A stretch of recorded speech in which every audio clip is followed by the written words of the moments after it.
하나님의 10가지의 말씀, 이제 마지막 시간입니다. 여러분들, 하나님의 10가지 말씀, 즉 여러분이 십계명이라고 알고 있는 그 1계명부터 지금까지 지난 시간까지 살펴본 내 이웃에 대하여 거짓 증거하지 말라는 말씀까지 함께 나눴는데, 여러분 다 기억하시나요? 여기서 대답을 잘하셔야 제가 다시 제 1계명이 뭐죠? 너는 나 외에는 다른 신을 내게 두지 말라입니다. 너는 나 외에 다른 신을, 잘 들으셔야 돼요. 내게 두지 말랍니다. 섬기지 말라가 아니야. 제 2계명은 뭐죠? 너를 위하여 새긴 우상을 만들지 말라죠. 위로 하늘에 있는 것이나 아래로 땅에 있는 것이나 땅 아래 물속에 있는 것이나 어떤 형상도 만들고 섬기지 말라. 왜요? 하나님은 질투하는 하나님이시래요. 세 번째 계명은 뭐죠?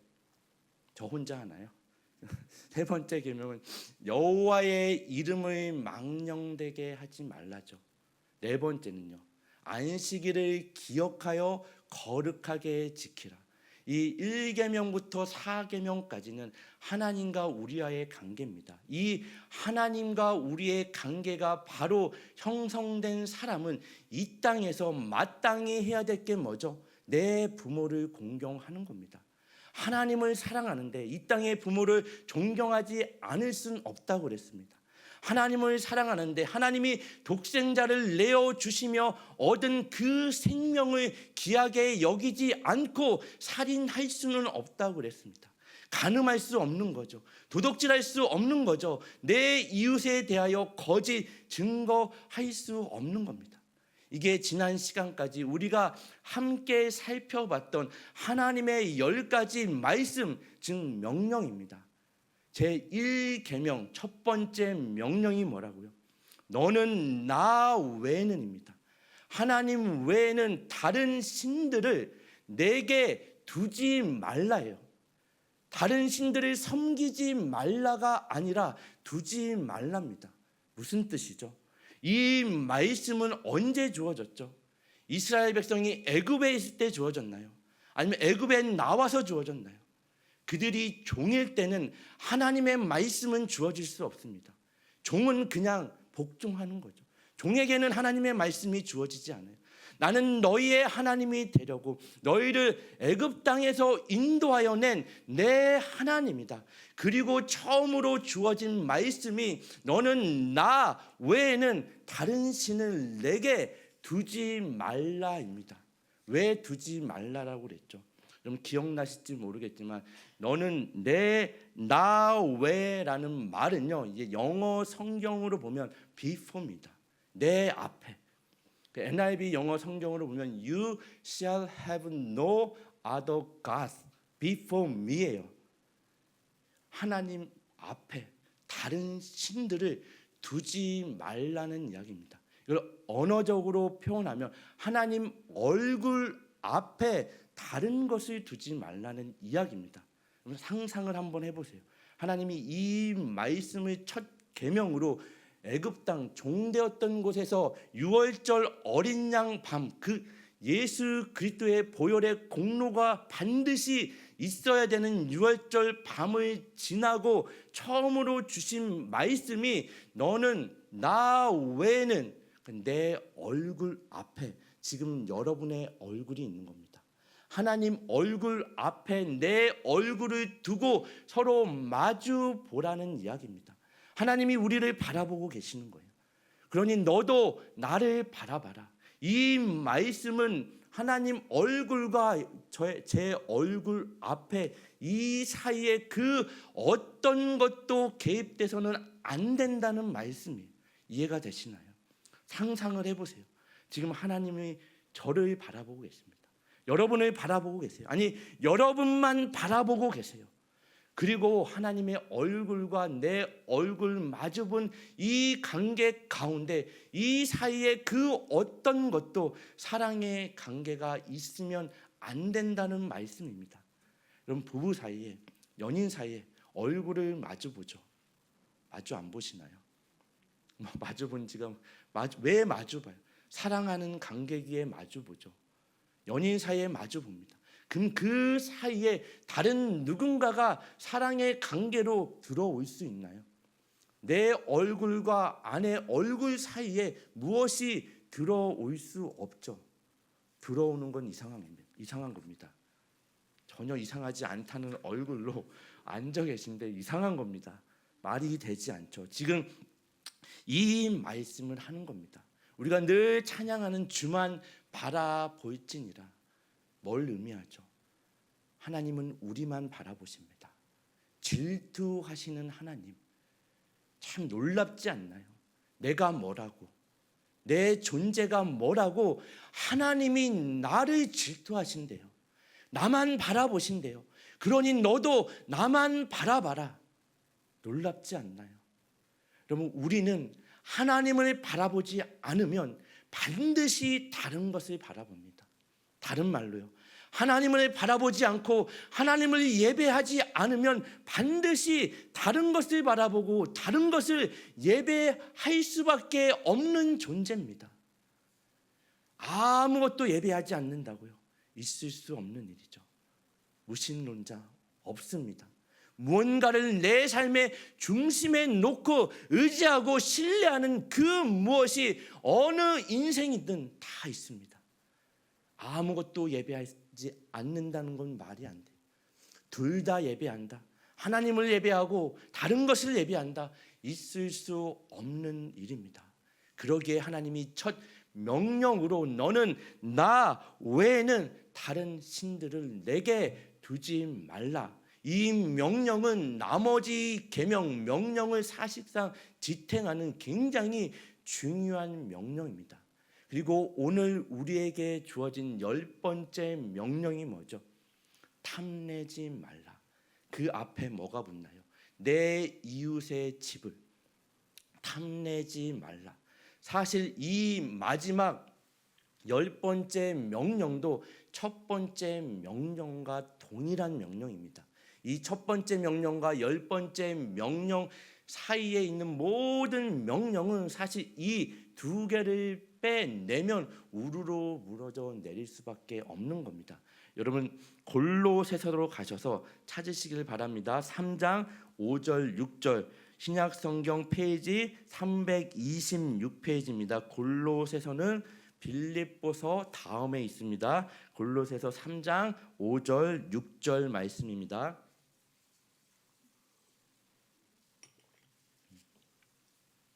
성경은 뭐 하는 거죠? 집에 놔두는 게 아니라 가지고 다니는 겁니다. 그래서 저는 교회 내에서 예배 시간에 특별히 성경책 넘어져 가는 종이 소리 있잖아요.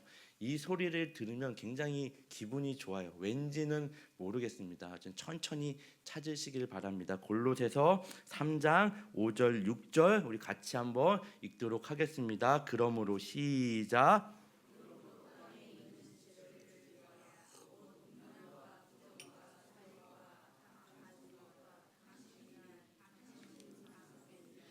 이것들로 말미암아 하나님의 진노가 임하느니라.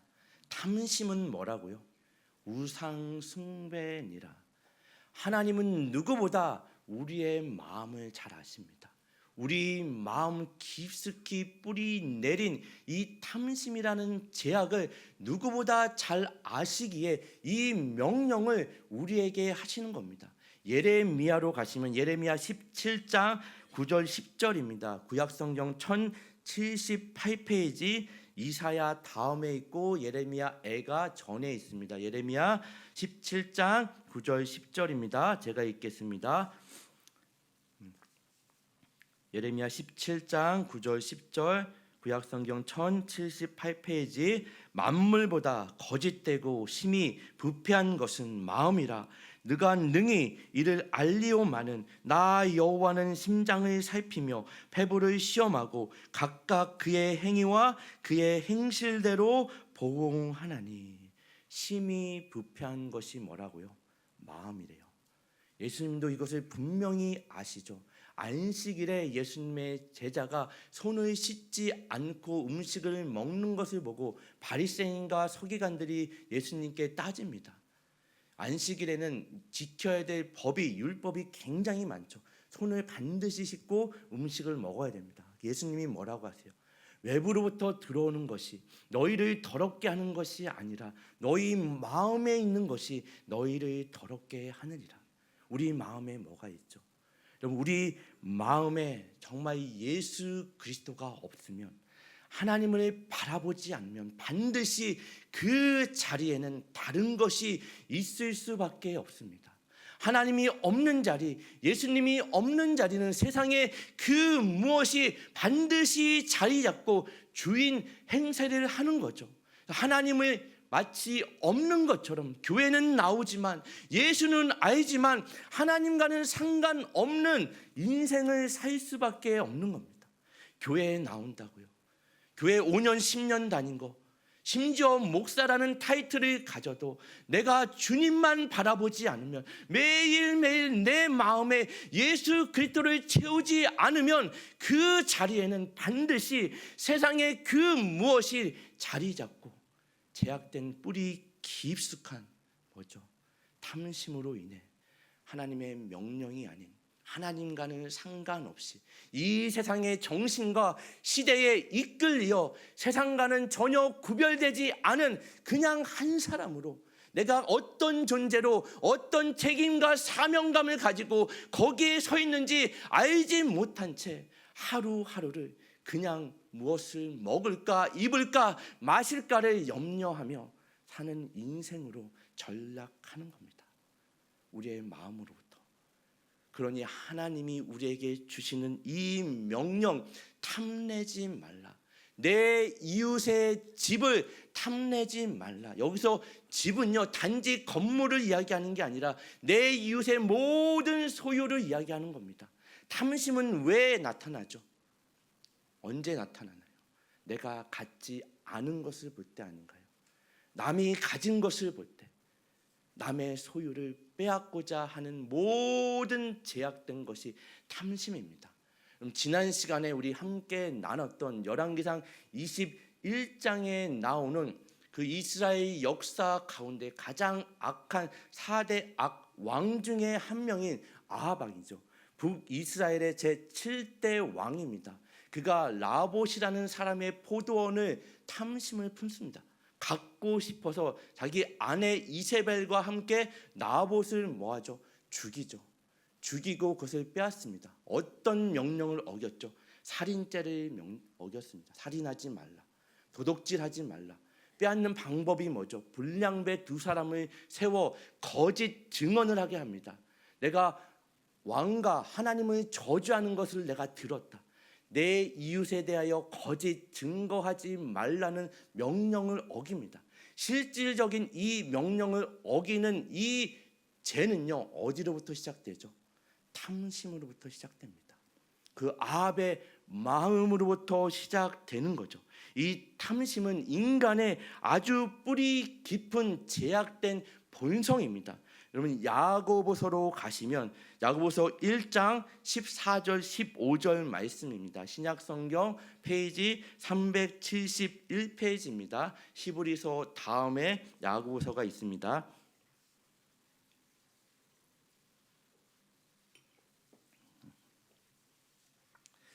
자주 찾다 보면 이제 찾는 속도가 점점 빨라질 겁니다. 야고보서 1장 우리 14절 15절입니다.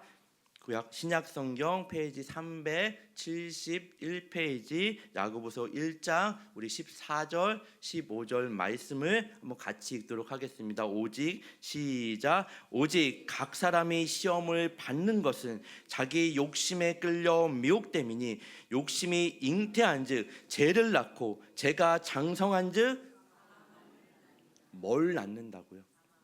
탐심의 끝은 뭔가요? 그러면 사망입니다. 이 말씀 앞에 어느 인생이라고 자유로울 사람이 단 한 사람이라도 있을까요? 그럼 성경을 보십시오. 성경에 나오는 모든 인물은 우리와 다른 굉장히 위대한 어떤 영웅, 어떤 인물들이 아니라 우리와 성전이 같은 연약한 인간들을 하나님이 하나님 손에 붙들고 사용하실 때 어떻게 하나님의 역사가 드러나는지를 증언하는 인물들입니다. 다윗을 보십시오. 다윗의 생애에 있어서 가장 중요한 사건은 뭐죠? 골리앗 사건인가요? 우리 주일학교 가면 단골로 나오는 이야기가 뭐죠? 다윗과 골리앗. 어떻게 다윗이 골리앗을 무찔렀는지, 정말 가진 것 없는 물맷돌 하나로 정말 세상에 거대한 골리앗과 같은 하나님의 이름으로 나가 그를 어떻게 무찔렀는지, 거기에 우리는 초점과 강조점을 두죠. 그러니 너희도 나가 다윗과 같이 세상을 무찔러라. 다윗의 생애에 있어서 가장 중요한 사건은 골리앗 사건이 아닙니다. 밧세바 사건이죠. 그 사건 이후에 다윗은요, 그의 인생이 완전히 무너져 내리는 하나님 앞에 진정한 회개를 하게 됩니다. 인간이 무엇인지 알게 됩니다. 다윗 하면 그래서 대표되어지는 단어가 뭐죠? 은혜입니다. 용서입니다. 은혜, 용서를 이야기할 때 성경의 상징적이고 대표적인 인물은 다윗입니다. 다윗이 밧세바 사건으로 인해 뭘 어기죠? 간음하죠. 거짓 증거하죠. 살인합니다. 밧세바의 남편 우리아, 자기의 충직한 신하 우리아를 죽입니다. 젠지도 모르죠. 죄악인지 몰랐습니다. 나단 선지자가 다윗을 책망하고 그때서야 다윗이 하나님 앞에 무너져 내립니다. 그리고 나서 다윗이 지은 시가 시편 51편입니다. 그럼 시편 51편을 보시면 1절 제가 읽겠습니다. 시편 51편 1절 하나님이여 주의 인자를 따라 내게 은혜를 베푸시며 주의 많은 긍휼을 따라 내 죄악을 지워 주소서. 5절로 가시면 내가 죄악 중에서 출생하였으며 어머니가 제 중에서 나를 잉태하였나이다. 다윗은 철저하게 하나님 앞에 무너져 내리고 뭘 깨닫죠? 인간은 여지없는 죄인이구나. 우리 어머니는 죄인이었구나. 어머니가 죄인이었을 때 나를 잉태했구나. 내가 죄인으로 태어났구나. 나는 반드시 누군가의 도움 없이는 구원받을 수 없는 존재구나. 이걸 깨닫습니다. 그래서 다윗하면 은혜, 용서가 떠오르는 거예요. 여러분, 은혜와 용서, 다윗까지 갈 필요 없습니다. 여러분 인생을 돌이켜 보십시오. 은혜의 단어, 용서라는 단어가 가장 상징적으로 대표적으로 드러나는 인생이 누구죠? 저 아닌가요? 그럼 어떻게 이 자리에 앉아 계시세요? 어떻게 하나님을 아버지라 고백하며 예배할 수 있는 자리? 은혜 아닌가요? 용서 아닌가요? 우리는 날마다 골리앗을 물리칠 수 있는 그 무엇을 내 손에 주세요. 하나님이 잘 안 주세요. 그래서 늘 원망하고 불평하죠.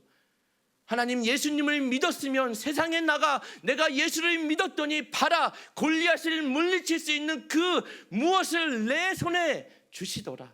자랑할 만한 트로피를 주셔야 되는데 주시지 않고 밧세바와 같은 사건을, 내 인생이 무너져 내리는 사건을 끊임없이 밀려오게 하세요. 처절하게 무너집니다. 넘어집니다. 그때서야 인간은 뭐죠? 하나님의 존재, 예수 그리스도의 존재를 알죠. 우리는 세상에 나가 이런 전도 많이 해요. 예수님은 당신을 사랑하십니다. 그럼 그런 전도 하지 마세요. 그 사람이 들으면요, 예수가 누군데, 예수가 나를 사랑하는데, 영어로 해요 so what이에요. 사랑하는데 어쩌라고. 죄인인 줄 알아야 그 사랑이 필요하죠. 내가 어떤 존재인지를 알아야 예수가 필요하고 예수의 사랑이 필요하죠. 무턱대고 예수님은 당신을 사랑하십니다. 물론 그 말씀으로 깨닫고 돌아오는 영혼도 있겠죠. so what입니다. 그래서 뭐 어쩌라고. 내가 누구인지 우리는 알죠.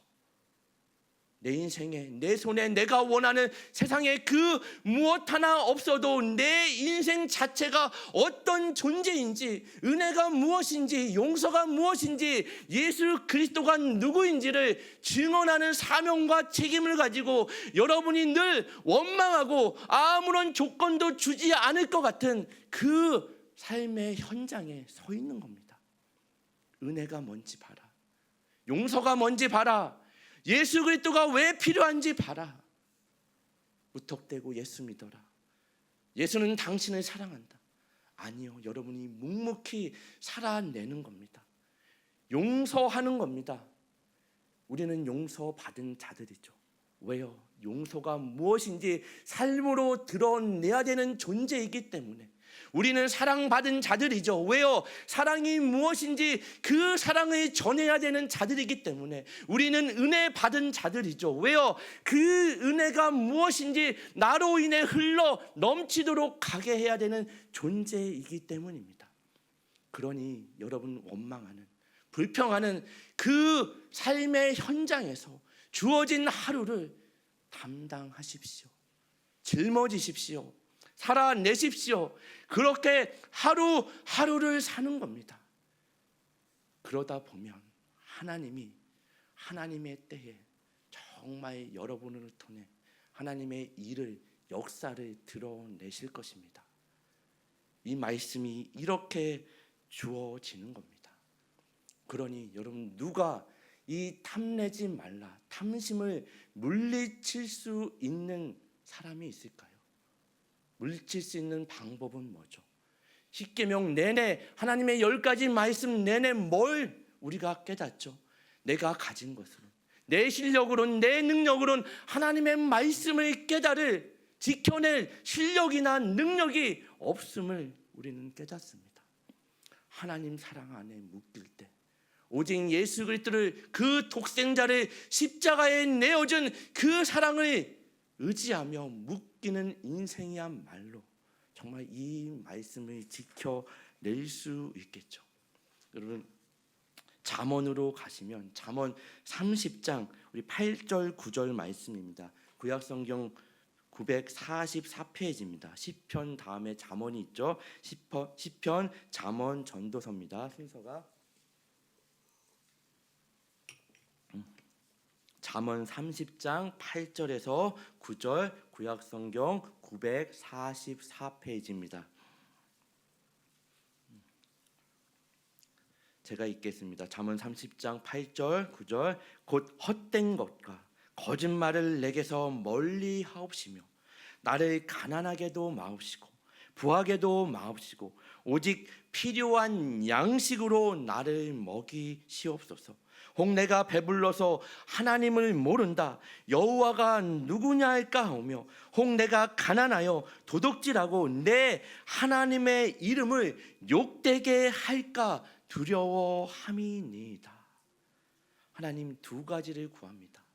가난하게도 마옵시고 부하게도 마옵시고 필요한 양식을 내게 주십시오. 근데 여러분 생각해 보십시오. 필요한 양식이 얼마나 있어야 필요한 양식으로 생각될까요? 그 기준이 사람마다 다르지 않을까요? 필요한 양식, 여러분에게 필요한 양식은 얼마만큼이세요? 얼마나 가져야 여러분 이 정도면 됐다고 할까요? 그 끝이 있을까요? 어떤 기준을 삼을 수 있을까요? 근데 왜 필요한 양식이라고 얘기했을까요? 예수님도, 제자들이 어느 날 예수님께 나와 우리에게도 기도를 가르쳐 주십시오 해서 예수님이 가르쳐준 기도가 뭐라고 그랬죠? 주기도문입니다. 혹자는 주기도문을 예수님이 하신 기도로 알고 있는데 예수님이 제자들에게 가르쳐준 기도입니다. 그 당시에 이제 랍비 선생들은 제자들에게 기도를 가르쳤어요. 우리에게도 예수님 기도를 가르쳐 주십시오. 너희는 이런 정신과 이런 의미를 담아 이런 순서로 기도하라고 주신 게 주기도문입니다. 아무 의미도 모른 채 주문처럼 외우는 게 주기도문이 아니에요. 우리는 어떻게 외우죠? 주문처럼 외우죠. 그럼 기도를 빼버리면, 주기도문에서 기도를 빼면 뭐가 돼요? 주문이 됩니다. 이거는 주문이 아니라 예수님이 우리에게 가르쳐준 기도입니다. 거기에 내용에 보면 예수님이 뭘 가르쳐 주시죠? 우리에게 일용할 양식을 주시옵고. 여기도 양식이 나옵니다. 여러분, 일용할 양식은 얼마나 있어야 일용할 양식이 될까요? 그 기준이 어떻게 삼을 수 있죠? 여러분에게 일용할 양식은 어느 정도예요? 예수님이 이걸 모르고 필요한 양식, 일용할 양식이라고 이야기했을까요? 여기에 양식은 실질적인 양식도 되겠지만 진정한 의미는 여러분 요한복음 6장에 보시면 이제 오병이어의 사건이 나옵니다. 그 떡으로 인해 배부른 사람들이 예수님이 잠시 자리를 비우자 예수님을 찾습니다. 그자 예수님이 너희는 떡으로 말미암아 배불러 나를 찾지만 그 썩어질 양식을 위하여 일하지 말고 하늘의 양식, 계속해서 요한복음 6장이 이야기하는 겁니다. 하늘로부터 오는 하나님으로부터 주어지는 생명의 떡, 영원한 양식을 위하여 일하라고 말씀하십니다. 너희가 내 살을 먹지 아니하고 내 피를 마시지 아니하면 나와 상관이 없느니라. 뭘 얘기하죠? 생명의 떡, 진정한 영원한 양식은 누구예요? 예수 그리스도를 이야기하는 겁니다. 우리에게 일용할 양식, 필요한 양식은 다른 것이 아니라 예수 그리스도가 없는 인생은 아무리 일용할 양식, 세상에 그 무엇이 주어지고 채워져도 만족이 없습니다. 탐심이라는 제약으로부터 자유할 실력과 능력이 우리에게는 없어요. 오직 예수 그리스도가 내 마음 깊숙이 있을 때, 오직 내 마음에 예수 그리스도 안에 뿌리를 깊숙이 내릴 때 2026년도 새마음교회 비전 표어가 뭐죠? 복음의 뿌리를 내려라입니다. 복음은 다른 거 아니죠. 예수 그리스도입니다. 누구에게 여러분 인생에 깊숙한 뿌리를 내리셔야 돼요. 초반에도 얘기했지만 세상은 끊임없이 흔들립니다. 변하지 않는 사람은 없어요. 여러분 자신만 보더라도 하루에 얼마나 많이 내 마음이 바뀌어요. 갈 때보다도 더 심합니다. 그런데 누구를 의지합니까? 그런데 어떤 세상에 썩어질 걸, 어리석은 거, 없어질 걸 바라보고 붙잡는 인생의 허비, 탐심으로 인해 그 끝이 정해진 사망의 길을 가시겠습니까? 아니면 흔들리지 아니하시고 반석되시며 영원히 변함없이 우리를 신실하고 진실하게 사랑하시는 예수 그리스도 안에서 여러분에게 주어진 그 하루하루 남은 생애를 뿌리를 깊숙이 내리며 살아가시겠습니까? 다른 길은 없습니다. You have no other choice. You have no any other choice. 영어로는 다른 선택지는 없습니다. 우리에게는 오직 한 길, 예수 그리스도밖에 없는 줄 믿으시길 바랍니다. 이 사랑을 요청하시는 거예요. 하나님의 10가지의 말씀은 내가 너희를 어떻게 사랑했는지 아니. 너는 나 외에 다른 신들을 내 앞에 두지 마라. 나만 바라봐라. 여러분 하나님을 정말 사랑하시나요? 그럼 사랑해 보셨죠? 연애해 보셨나요? 안 해보셨나요? 안 해본 것처럼 사랑을 하면요, 내가 사랑하는 대상의 행복이 뭐가 되죠? 내 행복이 됩니다. 그 사람이 행복하면 내가 행복해요. 그 사람이 슬프고 괴로우면 내가 슬프고 괴로워요.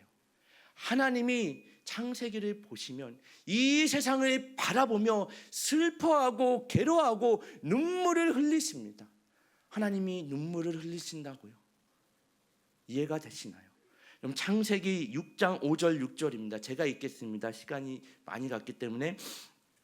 여호와께서 사람의 죄악이 세상에 가득함과 그의 마음으로 생각하는 모든 계획이 항상 악할 뿐임을 보시고 땅 위에 사람 지으셨음을 한탄하사 마음에 근심하시고. 하나님이 지으신 이 세상을 바라보며 후회하셨다는 얘기가 아닙니다. 하나님이 슬퍼하십니다. 마음으로부터 인간이 생각하고 행하는 모든 것이 악함을 보시고 슬퍼하시고 괴로워하시고 눈물을 흘리십니다. 우리는 자꾸 성경을 읽으면 인간적인 윤리 도덕으로 어떻게 하나님이 인간에게 진노하시고 멸망을 주실 수 있지? 노아의 홍수 사건, 바벨탑 사건 뭐라 그랬죠? 단지 심판이 아니라 하나님의 사랑에 근거한 하나님이 이 인류, 이 세상 나를 포기하지 않으시고 그 역사를 이렇게 이끌어 가시는 겁니다. 하나님이 슬퍼하신대요. 하나님이 눈물을 흘리신대요. 여러분, 신약으로 오시면 예수님이 나귀를 타시고 예루살렘에 입성하시고 그 예루살렘을 보시고 뭐 하시죠? 눈물을 흘리십니다. 슬퍼하세요. 구약에서나 신약에서나 제약된 이 세상을 바라보시며 하나님은 우십니다. 예수님은 눈물을 흘리십니다. 이러한 하나님의 사랑, 슬픔, 눈물, 이러한 것들은요, 국률이 아니면, 하나님의 국률이 아니면 다른 것으로 설명할 방법이 없습니다. 이게 성경이 말하는 하나님의 국률이죠. 하지만 하나님은 그 사랑을 뭐하죠? 폭력적으로 조작하거나 강요하지 않으십니다. 사랑이 왜 어렵다고 그랬죠? 조작할 수 없죠. 강요할 수 없죠. 모든 인간의 탐심은요, 그게 다 뭘로 드러나죠? 폭력으로 드러납니다. 자기가 원하는 걸 얻고자. 하지만 하나님은 우리를 얻고자 폭력적이지 않으시고 강요하지 않으시고 조작하지 않으시고, 예수님은 우시며 슬퍼하시며 눈물을 흘리며 거기서 끝나는 것이 아니라 십자가로 가십니다. 십자가에 달리시죠. 단지 울고 끝나지 않으세요. 그리고 십자가에서 뭐라고 말씀하시죠?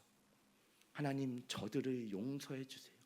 저들이 자기가 하는 죄를 알지 못하나이다. 그리고 다 이루었도다, 그 말씀을 하시고 죽으십니다. 거기가 끝이 아니죠. 거기가 끝이면 기독교는 희망이 없습니다. 소망이 없습니다. 생명이 없습니다.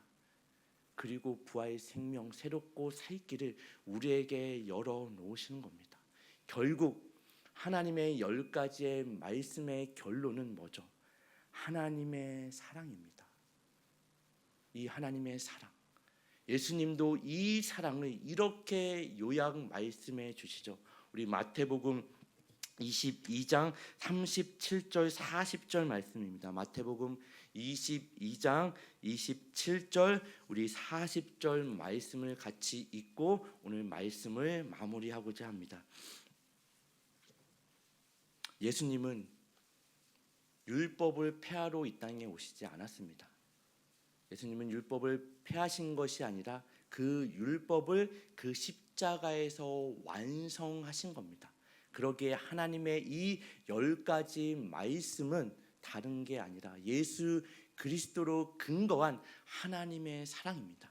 그리고 그 예수 그리스도가 우리에게 이렇게 말씀하십니다. 마태복음 22장 37절부터 40절까지의 말씀을 같이 읽도록 하겠습니다. 예수께서 시작.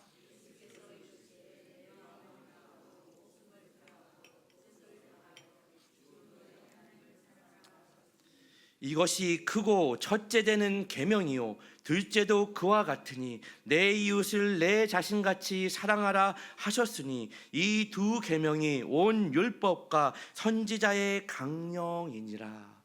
내 마음을 다하고 목숨을 다하고 뜻을 다하여 주 너의 하나님을 사랑하라. 하나님을 사랑하는 자는 내 이웃을 내 몸과 같이 사랑하는 것입니다.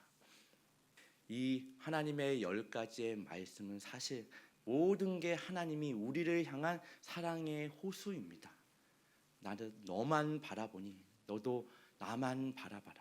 이 하나님의 사랑의 요구 앞에 충분히 반응하시고 결단하셔서 진정한 생명의 떡이 되신 영원한 양식 되시는 예수 그리스도로 자족하고 만족하며 이 양식을 전하며 증언하는 그 삶을 살아내는 모든 새마음교회 성도 한 사람 한 사람 되시기를 예수님의 이름으로 간절히 축원합니다. 아멘.